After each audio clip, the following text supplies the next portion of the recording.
इतना तो साफ दिख गया है कि कांग्रेस वारफूट यानी युद्ध के स्तर पर दलित वोट को अपने पाले में करने के लिए बेसब्र है।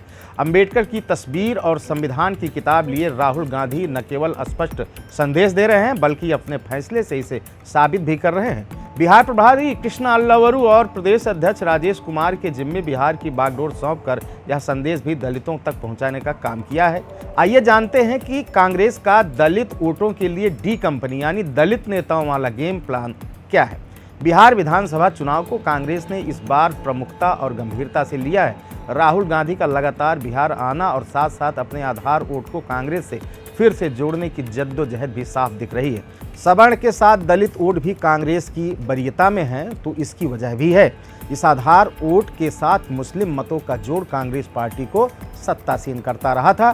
कांग्रेस ने अपनी इस नीति के तहत कृष्णा अल्लावरू, राजेश कुमार, कन्हैया, अखिलेश प्रसाद सिंह, मदन मोहन झा और शकील अहमद खान तक को चुनावी जंग में उतारा है तो इसका स्पष्ट संदेश भी है। बिहार विधानसभा चुनाव 2025 में लगभग 19% दलित वोट चुनावी समीकरण को प्रभावित कर सकते हैं। बिहार की दलित राजनीति रामविलास पासवान, रमई राम के साथ साथ मायावती के प्रभाव से मुक्त होने के कारण एक मजबूत दलित नेतृत्व को आमंत्रण दे रहा है। चिराग पासवान, जीतनराम मांझी अपने अपने खेमे के सरदार हैं। ऐसे में कांग्रेस उस स्पेस को समग्रता में भरना चाहती है, वह भी इस समझ के साथ कि कांग्रेस पासवान, मांझी, चमार की राजनीति नहीं समग्रता में दलित राजनीति करना चाहती है। लाभ इसका यह है कि बिहार में कांग्रेस की दलित राजनीति को अगर धार मिल गई तो यह उत्तर प्रदेश की राजनीति में भी कांग्रेस के वोट प्रतिशत में इजाफा करेगी। राहुल गांधी का पिछले 5 महीनों में बिहार का चौथा दौरा अपने आप में महत्वपूर्ण है। दरभंगा के दौरे में जय भीम के नारे के साथ अंबेडकर की तस्वीर को लहराना भी दलितों तक पहुंचने का संकेत भी है। राहुल गांधी ने दरभंगा में अनुसूचित जाति और अनुसूचित जनजाति SC/ST समुदाय के छात्रों से अंबेडकर हॉस्टल में मुलाकात की। राहुल ने शिक्षा न्याय संवाद कार्यक्रम के दौरान केंद्र सरकार द्वारा जातीय जनगणना कराने की घोषणा के बाद इस मुद्दे को फिर से उठाया।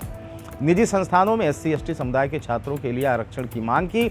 ये सब दलितों के बीच स्पष्ट संदेश पहुंचाना ही है। नीतीश सरकार पर SC/ST सब प्लान के तहत फंड नहीं देने को लेकर भी हमला बोलना भी कांग्रेस के उद्देश्य को स्पष्ट कर जाता है। हाल ही में रिलीज हुई फिल्म फुले को SC/ST समुदाय से जुड़े सिविल सोसाइटी के प्रतिनिधियों के साथ देखना भी कांग्रेस के इरादे को बता रही है।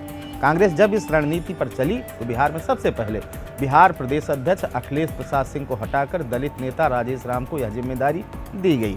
बिहार प्रभारी के रूप में कृष्णा अल्लावरू के हाथ बिहार की लगाम सौंपी। पार्टी ने दलित समुदाय से आने वाले सुशील पासी को बिहार का सह प्रभारी भी नियुक्त किया। फरवरी 2025 में कांग्रेस ने पहली बार प्रसिद्ध पासी नेता जगलाल चौधरी की 130वीं जयंती भी मनाई। इस कार्यक्रम के साथ ही वह संकेत भी राजनीतिक गलियारों में गया था कि क्या कांग्रेस दलित राजनीति की ओर पांव बढ़ा रही है। अब राहुल गांधी के इस दलित मिशन का क्या फल निकलेगा या तो भविष्य के गर्भ में है, लेकिन कांग्रेस ने क्या सत्ता क्या विपक्ष दोनों ही खेमों में खलबली तो मचा ही दी है। खबर में ही तक आप देख रहे थे अनादि टीवी डिजिटल। दीजिए इजाजत, नमस्कार।